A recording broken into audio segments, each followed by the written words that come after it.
Welcome to the Greg Lansing Show. The Sycamores coming off a huge win over Illinois State. Coach, congratulations on beating the Redbirds. I don't know if you were yelling all night on the radio, but I had a lot of people with their comments say even Fritzy lost his voice last night. So we love our hometown announcer. I know that. But, yeah, it was a huge win, huge win.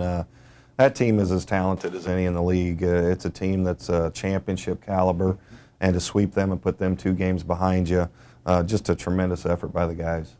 Sycamores now 5-0 in the league. Talk about your defense in that ball game against Illinois State. I've watched about half of it so far. It was really pretty darn good. You know, we given up 18-second shots and a couple baskets in transition. You know, those are the things me and you talk a lot about. You can't give up those types of things, but we did that. But for the most part, you're talking everybody, you know, and this is what fires me up a little bit. Brent Scott getting over ball screens. Every guy with your Alex, your Trey, your Grant, and TJ, those guys coming off the bench, making an impact on the defensive end. We continue to do that, we're going to be pretty tough. I know that's what you want from that second group, is to really come in defensively and be focused. Yeah, I got on them a little bit before the last couple games because, you know, we go through our guarding the opponent's team live, and then we go through walkthroughs, game days, and really talk about it. And that takes a lot of concentration, because if you go through and you don't do it right, then you're probably going to make a mistake in the game. So it really requires a lot of focus, and it is hard coming off the bench. I did that as a player, to come in there and know exactly what you're doing, the tendencies of the guy you may be guarding. You may get switched to a different guy, so you got to know them all. That's why we don't try to bog them down with a lot of stuff on offense, just ask them to be unselfish. But they're chipping away, and they've been much, much better with it lately. Brenton Scott made a lot of plays last night. He's positioning himself to maybe be on the All-Valley freshman team. Well, it'd be a crime if he wasn't to this point. You know, there's a lot of basketball left, but Brent he has probably improved as much as anybody that we've had. And what's been required of him is a lot with the mental aspect. He's a very competitive kid. He has no fear. He thinks he's the best player out there, and he's going to make plays at both ends of the floor. And we're just gradually getting him to understand that, because he could be a very, very good defender, and he's gradually getting there because he's doing the things that we're asking him to. And I'm going to let him be aggressive and make plays. And he's starting to make plays more for other guys than what he has in the past. So yeah, he's really playing well and been a big part of what we're doing. The free throw line was very important for you in the win. Yeah, and we've been missing so many of them, and I know we have good shooters and good free throw shooters.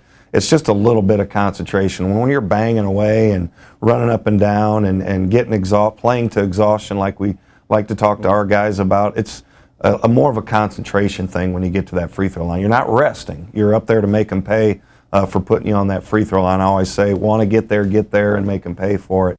And the guys been concentrating on it more. Obviously, over break, we've done a lot more shooting. Guys getting free throws on their own. So with as tight as games are going to be in a lot of aspects, you have to get there and you got to make them. And in addition to also shooting a high percentage, Kitch, Christian, under pressure situations, Christian hadn't scored and had to go to the line and make 2 to extend the game. For him to do that after struggling a little bit, and he knows when he's struggling and not helping us on offense, but he's always defending. He's always talking and communicating, and he's always playing unselfish. He gets down on himself, and we got to get him going. We're going to keep working with him, and he's going to be a great player for us at the offensive end too. Makes one, they call a timeout to ice him, comes back off the bench and buries that second one. That's gutsy, and that's a guy that's a very confident player. And then Kitch, I think, was 7 for 10 from the line, but making those 2 at the end there, it got us over the hump. And I know you feel like that's something that's really indicative of toughness. It is. I think it's a sign of toughness, and that's just something Coach Alford always said. You have to get there. You got to step to the line with all the eyes on you and watching them, and be able to calmly knock 2 down. And we made a bunch of them last night.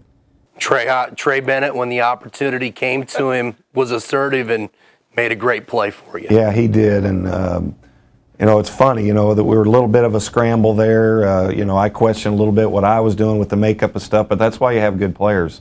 You rely on them, and we don't have Odom to rely on at the end of games all the time. We rely on all these different guys to be unselfish, and who has the best play, go ahead and make it. It was a little fortunate but we had a good player make a good play, and Trey as well at the defensive end. Just watching and thinking about last night, did a much better job at the defensive end. Bench contributed a lot more last night. Yeah, and we needed that. It was the last game that they didn't get anything. Yeah, on them a little bit. We count on their contributions because we're riding Gant and Christian and Devontae and Kitch like dogs. We got to get them breaks. And Alex came right in, hit shots. Grant came right in and hit shots. TJ came right in and had a bucket, and they were all helping us at the defensive end. Well, I'll tell you what, that's the first team we've swept this year, and that's a very talented Illinois State club. I think they're as talented as anybody in the league. They're good enough to win the league. They're good enough to win the tournament. If that's not a postseason caliber team, I don't know what is. And for our guys to sweep them and, again, put them 2 games behind us, and you have tiebreakers and all that stuff if something happens down at the end. Again, it's early, but that's a good team to not have to see. We'll take our first time out, come back, talk a little bit about Indiana State's win over Southern Illinois. This is the ISU Basketball Coaches Show.